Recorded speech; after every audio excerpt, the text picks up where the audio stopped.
Many of us unknowingly sacrifice our privacy for the convenience of social media, often without realizing the risks involved. We share our thoughts, photos, and opinions with the world, but in return, we're not always aware of what we're getting. The truth is, our personal data has become a valuable commodity, and social media platforms are cashing in big time. The lack of awareness among users regarding data collection practices is staggering, and it's only getting worse. We've seen data breaches, hacks, and scandals.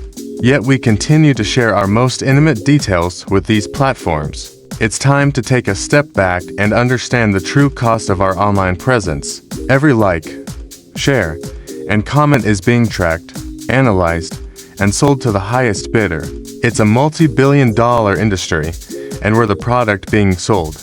If you think you're not important enough to be targeted, think again. Your online behavior, purchasing habits, and even your location, all being monitored and used to create a detailed profile of you. This profile is then used to serve you targeted ads, influencing your decisions and manipulating your behavior. It's a clever game, and we're all pawns in it. The harsh reality is that we're living in a world where our privacy is no longer a fundamental right, but a luxury only a few can afford. We need to wake up and take control of our online presence before it's too late. Social media platforms have mastered the art of monetizing user data through targeted advertising and strategic partnerships. They use cookies, tracking pixels, and device fingerprinting to collect our data, and then sell it to companies who are willing to pay top dollar for it. It's a lucrative business, and social media platforms are raking in the profits. For instance, Facebook uses its massive user base to collect data on our interests, behaviors, and preferences. This data is then used to serve us targeted ads, which generate billions of dollars in revenue. It's a clever strategy, and one that's been extremely successful.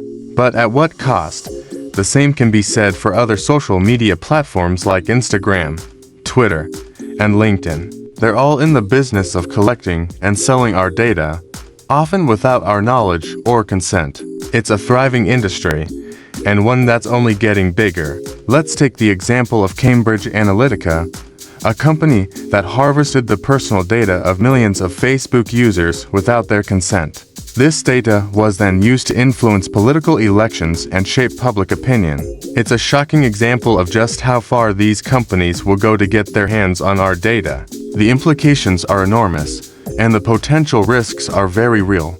We're talking about a world where our personal data can be used to manipulate our decisions, influence our behaviors, and even steal our identities. It's a terrifying thought, and one that we need to take seriously. So, what can we do to protect ourselves in this digital age? The answer is simple. We need to be more mindful of our online presence, be more selective about what we share, and demand more transparency from social media platforms. It's time to take back control of our data before it's too late. In conclusion, the world of social media is a complex and often murky one, where our data is being sold for profit. It's a harsh reality, but one that we need to face head-on. By being more aware of the risks and taking steps to protect ourselves, we can reclaim our right to privacy and take back control of our online presence. What are your thoughts on data privacy? Do you think social media platforms are doing enough to protect our data? Let us know in the comments below. And if you want to learn more about digital security tips, be sure to check out our next video. Thanks for watching.